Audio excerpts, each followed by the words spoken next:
one and all. I think come to the fag end of the first day. It's been a long day, I guess, for most people here. And once again, thank the entire scientific committee for having me over. So my topic for now is the biostatistics relevant to postgraduates.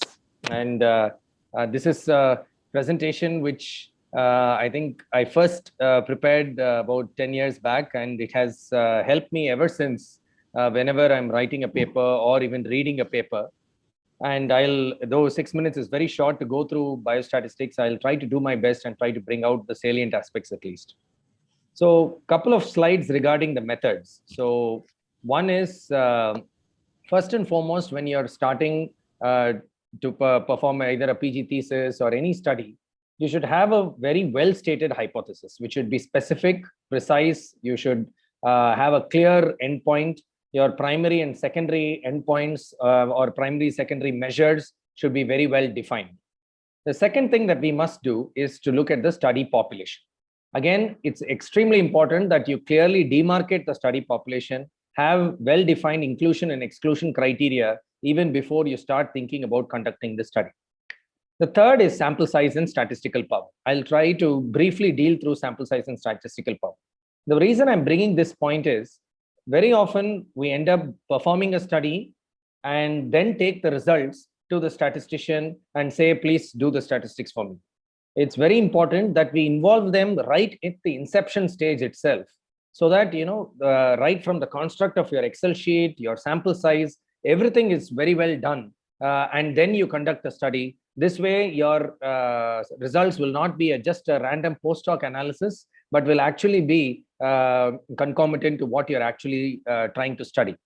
So with regards to sample size and sample size calculation, we have two errors which you need to keep in mind. One is the type 1 and type 2 error. And then what is the expected prevalence of disease which you have in your cases and your controlled group? And then if you're having an intervention, what would be the effect of the intervention? What is the likelihood effect of the intervention? This could be based on past studies, or could be based on certain assumptions, or what you feel is a clinically significant difference for us to say that a procedure is different from the other one, whichever one is being studied. So these are the things which you need to provide a statistician before they go ahead. So what are type 1 and type 2 errors? Essentially, type 1 error is where there is a statistically significant difference when actually there is no true difference. So that is what we call a null hypothesis becomes falsely rejected. So usually we set this at 5%, and that is called as alpha error. The other is the type 2 error. This is when you actually fail to demonstrate a statistically significant difference when there is a true difference between the two arms of the study. So this is when the alternate hypothesis is falsely rejected. So the error is usually either 10 or 20%. 90% of a power is an excellent study, but 80% is the minimal acceptable platform. Going on to data and variables itself, we need to understand our data before we look at the different studies. So data could either be continuous data, like you have your age, IOP, corneal thickness, endothelial cell counts. All these are continuous data and could be any number completely. The other is discrete data. So discrete data can either be ordinal, which essentially means different stages. So you have different stages of retinoblastomas, stages of RAPD, stages of glaucoma, or it could be nominal. So ordinal or nominal. Nominal, which means a yes or no question, which is essentially whether it is present or absent. The same variable can be depicted in different ways. So let us take age. Now age is, if you just say age, you can't say what type of variable it is. But looking at this data, you know that this is any number and it is a continuous variable. Or it could be grouped into young, middle age and old, which becomes an ordinal variable. Or it becomes young and old, which is essentially a yes or no kind of question, which is a nominal variable. The reason we are looking into all this is because the type of test that we use differs between continuous and discrete variables.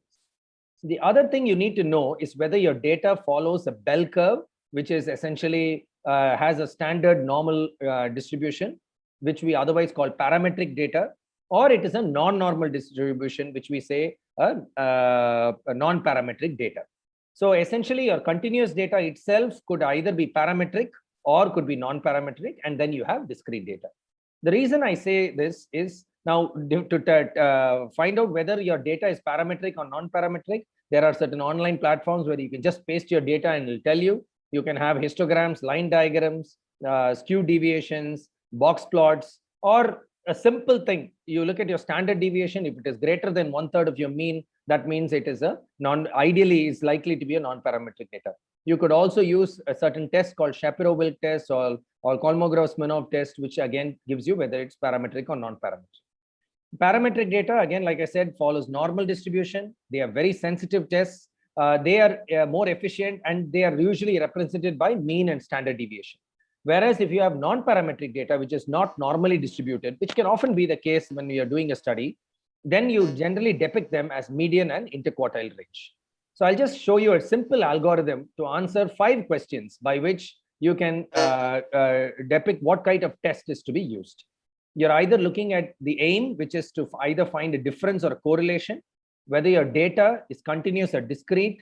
Then you see whether your distribution is parametric or non-parametric, whether you have less than 2 groups or more than 2 groups. And finally, whether your outcome is independent, the relationship is independent or paired. I have different examples. If time permits, I will go through them. So essentially, this is how the algorithm works. So based on, if you answer each of these questions, whether you are trying to find the difference or correlation, then you narrow the subset. From that, then next you answer whether the data is continuous. If it is a continuous variable, then you ask whether it's parametric or non-parametric. And if it is parametric, whether you have less than 2 groups or more than 2 groups. So let us look at this with an example. So sorry here is a study. Sir, please request you to please submit in next 30 seconds. 30 seconds. Okay. I'll just run through these, just 2 examples, and I'll stop. So this is an endothelial cell count difference where you're trying to see the difference between big bubble and manual. So here you're trying to locate a difference. The data, obviously, because it's endothelial cell count, it is continuous data.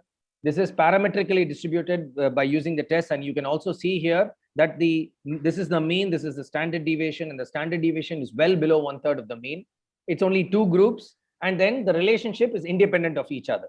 So by using this, we then arrive at the fact that an independent t-test has to be done. I'll just use one more example. So now this is another data where you're trying to see the outcome of acanthamoeba keratitis when it is done by keratoplasty or no keratoplasty. Now here, the median duration before diagnosis is measured in IQR, essentially because it was a non-parametric data. So we are trying to look at a difference. These are continuous data, but they are non-parametric, and it's less than 2 groups. If it is less than 2 groups, we are looking at an independent association.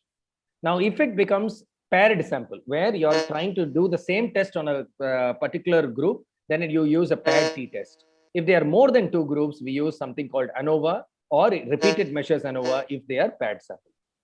So I think we've run out of time. I'll stop here, and thank you so much for your kind attention. Thank you, Shreyas. I think you are trying to gather a storm in a teacup. I think to do that. I mean, let me ask you 2 things. Number one is for a postgraduate who's trying to get into this field of research, like how do we make these semantics and jargon simple? Which is the resource or resources that he can go to so that he can somebody can simplify or deconstruct the whole this complexity? Any suggestions? So there are a couple of good books which I read, sir, which help me understand these basic semantics, go through how a study has to be constructed. So one is, of course, there's a book called Studying a Study and Testing a Test. And I think it's a free book available. I think it's an age-old book, and we've all been reading it for a long time. But it gives all the basic things necessary. And frankly, biostatistics has not changed recently or suddenly in the last few years. And the other things which I found useful are just YouTube teaching videos, which are given by a lot of biostatisticians, and even looking at simple things, understanding what type of data, what tests to be used. There are a lot of good YouTube videos which are a great treasure reserve. And I think going through this, it is just the tip of the iceberg, is just to create some interest. But if we actually get into the depth of it, I think each study is going to be a pleasure to read and perform. One elementary doubt, this is for the sake of postgraduates. Every postgrad invariably completes or concludes his study saying method A was better than method B, but they were not found to be statistically significant. how do you actually, try to talk about it? What do you want to tell about this? So How that does is it what I. actually what it means? Yes, sir. Yes, sir. I mean, let me start by saying there is no wrong in saying that there is no statistically significant difference. But before we say there is no statistically significant difference, it's important that we see if the construct of the study is done in the proper manner. There are two reasons why your results may not be statistically significant. One, it may not be statistically significant. Two, your study may not be adequately powered to identify a difference. So your sample size calculation may not be sufficient. Your sample size may not be sufficient. The difference which you're trying to see may not be sufficient. So the adequate power is necessary. The second, if your failure to use the appropriate test for analyzing that data. So if you use a parametric test for non-parametric data or a non-parametric test for parametric data, vice versa, for normally or non-normally distributed data, then you could have spurious results. So you could have one which is statistically significant, but not actually there is no difference. Or the reverse could also be true, where you don't find a statistically significant difference because the wrong test was applied to analyze the data. Yeah. Perfect. So thank you so much for being the opener as well. I think our charming lady, Dr. Somshila Murthy, is here. Dr. Somshila, you are ready for your presentation?